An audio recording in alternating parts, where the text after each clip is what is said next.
नमस्कार। चलिए आज एक सफर पर चलते हैं और उस दिव्य शक्ति की कहानी को जानते हैं जो इस पूरे ब्रह्मांड को चलाती है।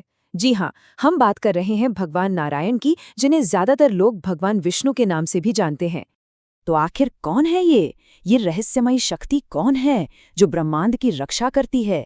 कहते हैं कि जब जब दुनिया में अंधेरा बढ़ता है, बुराई हावी होने लगती है, तब यही शक्ति है जो सब कुछ ठीक करने के लिए, संतुलन बनाने के लिए धरती पर आती है।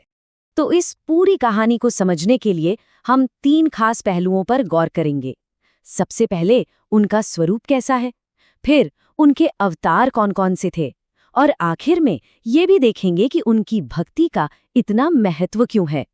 तो चलिए शुरुआत करते हैं और समझते हैं कि भगवान नारायण को आखिर ब्रह्मांड का रक्षक कहते क्यों हैं। देखिए, ऐसा माना जाता है कि इस पूरे ब्रह्मांड को चलाने के पीछे 3 महाशक्तियां हैं। इन्हें ही हम त्रिमूर्ति कहते हैं। एक जो सृष्टि बनाते हैं, दूसरे जो उसे चलाते हैं, और तीसरे जो समय आने पर उसका संहार करते हैं। अब ये जो त्रिमूर्ति हैं, इनमें हर देवता का अपना एक खास काम है।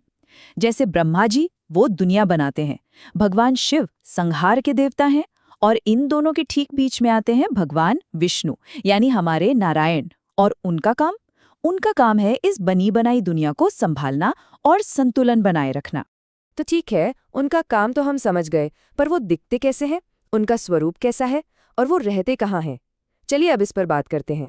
जरा सोचिए, दूध का एक बहुत बड़ा अनंत सागर जिसे कहते हैं क्षीर सागर, ठीक उसी सागर के बीचों बीच शेष नाग के आरामदायक शैया पर भगवान नारायण आराम करते हैं। शेष नाग के हजारों फन उनकी छतरी बनकर उनकी रक्षा करते हैं, और उनके चरणों के पास हमेशा रहती हैं धन की देवी माता लक्ष्मी। अगर उनके स्वरूप की बात करें तो वो बहुत ही दिव्य है। उनका शरीर नीले रंग का है, वो पीले वस्त्र पहनते हैं और उनके 4 हाथ हैं। और कमाल की बात यह है कि हर हाथ में एक खास दिव्य वस्तु है। और ये जो चीजें हैं ये सिर्फ दिखने के लिए नहीं है, इनका गहरा मतलब है। जैसे शंख, ये धर्म की आवाज है। सुदर्शन चक्र, ये बुराई का नाश करने के लिए है। गदा शक्ति और साहस दिखाती है, और कमल का फूल वो पवित्रता और शांति का प्रतीक है। चलिए अब कहानी के सबसे मजेदार हिस्से पर आते हैं, वो हिस्सा जहां भगवान नारायण सबसे ज्यादा एक्टिव होते हैं।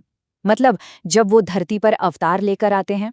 तो होता क्या है, शास्त्रों के अनुसार जब जब धरती पर पाप और अन्याय अपनी हदें पार कर जाता है, तब भगवान नारायण धर्म को बचाने के लिए खुद धरती पर आते हैं। और उनके जो 10 सबसे मुख्य अवतार हैं, उन्हें हम सब दशावतार के नाम से जानते हैं। तो कौन कौन है ये 10 अवतार? चलिए जल्दी से देखते हैं। मत्स्य यानी मछली अवतार, कूर्म यानी कछुआ, वराह यानी सुअर, फिर नरसिंह जो आधे इंसान और आधे शेर थे, वामन एक बौने ब्राह्मण के रूप में, परशुराम, मर्यादा पुरुषोत्तम श्री राम, लीलाओं से भरे श्री कृष्ण, महात्मा बुद्ध, और भविष्य में आने वाले कल्कि अवतार। हर अवतार का एक बहुत खास मकसद था। जैसे मत्स्य अवतार ने दुनिया को एक भयंकर बाढ़ से, प्रलय से बचाया। नरसिंह अवतार ने अपने सबसे बड़े भक्त प्रहलाद की जान बचाई। भगवान राम ने रावण का अंत करके धर्म की स्थापना की। और श्री कृष्ण ने महाभारत के मैदान में अर्जुन को गीता का वो अद्भुत ज्ञान दिया। और ऐसा माना जाता है कि आगे चलकर भविष्य में कल्कि अवतार आएंगे, जो इस कलयुग के अंधकार को खत्म करेंगे। तो अब तक हमने उनके स्वरूप और अवतारों को तो जान लिया। अब चलते हैं कहानी के आखिरी और शायद सबसे जरूरी हिस्से पर, कि भगवान नारायण से भक्तों का क्या रिश्ता है और उनकी भक्ति का असल मतलब क्या है।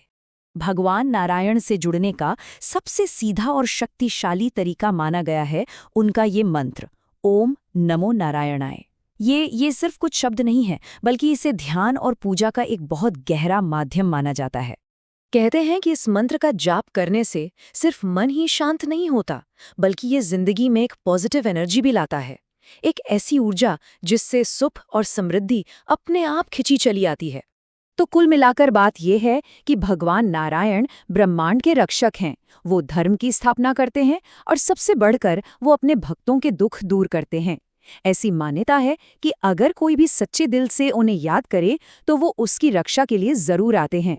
और जाते जाते एक सवाल सबके लिए, इतिहास ने तो हमें यही दिखाया है कि जब भी दुनिया पर कोई बड़ा संकट आया, नारायण ने कोई ना कोई रूप जरूर लिया। तो जरा सोचिए, अगर आज के इस दौर में हमारी इस दुनिया में उन्हें अवतार लेना पड़े तो वो किस रूप में आएंगे, और हमारी आज की सबसे बड़ी समस्या उसका समाधान कैसे करेंगे?